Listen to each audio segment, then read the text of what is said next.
Hello বন্ধুরা, আজকে ডিনারে কফি মেয়োনিজের পরোটা বানিয়েছি। কেমনভাবে বানিয়েছি চলো দেখাই। ভালো লাগলে লাইক কমেন্ট সাবস্ক্রাইব করবে।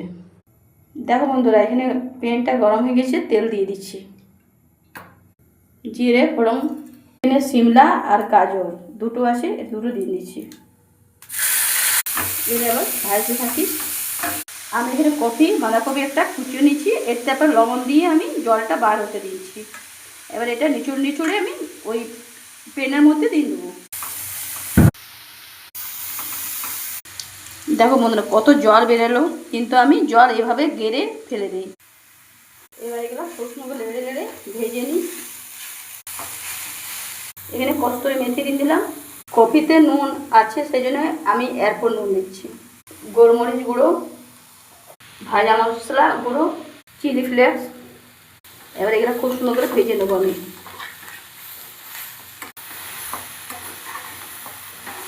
দেখো বন্ধুরা, খুব সুন্দর আমার ফ্রাই হয়ে গেছে। এবার এটা পাত্রতে নামিয়ে নেব। এই ভাজা হয়ে গেছে। এবার ভাজাটার উপরে আমি খুব সুন্দর করে মেয়োনিজ দিয়ে মেখে আর এটার পরোটা বানাবো। অসাধারণ টেস্ট হয় বন্ধুরা। এটা ভালো করে মিক্স করে নিচ্ছি। খুব সুন্দর মিক্স হয়ে নিচ্ছে। এটা অসাধারণ টেস্ট হয়, নিশ্চয়ই বানিয়ে খাবে। এখানে গমের আটা নিয়েছি আর অপর থেকে লবণ নিয়ে নিলাম। এখানে কালো জিরে নিয়ে নিলাম। এগুলো সব ভালো করে মিক্স করছি। জল দিয়ে আটাটা মেখে নেব। খুব সুন্দর আটাটা মেখেছি, একদম সফট টাইপের ডো করেছি, যে স্টাফিংটা ভরবো সেটা বার না হয়। বন্ধুরা, লিচি কেটা হয়ে গিয়েছে আমার। এবার আমি বেলে নিই। আমি রুটিটা বেলে দিচ্ছি। কীভাবে আমি পুরটা দিচ্ছি সেভাবে দেব। কীভাবে আমি এটাকে লক করছি। এখানে জল দিয়ে নিলাম।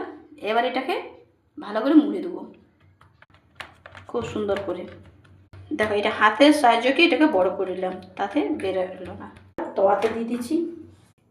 এসে জল দিয়ে দিলাম, জল দিয়ে লক করে দিলাম।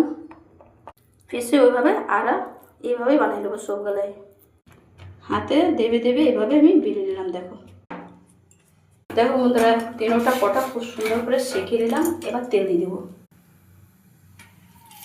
এটা রিফাইন তেল দিয়ে আমি বানিয়েছি। খুব সুন্দর হচ্ছে পরোটাগুলা। আর আমি এভাবে বেশি করে পরোটা সেঁকি কিনা ভিতর তক কাঁচা না থাকে।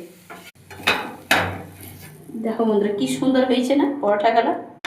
দেখো বন্ধুরা, কি সুন্দর পরোটাটা দেখতে লাগছে। কফি মেয়োনিজের পরোটা খুব সুন্দর হয়েছে, এভাবে বানিয়ে খাবে।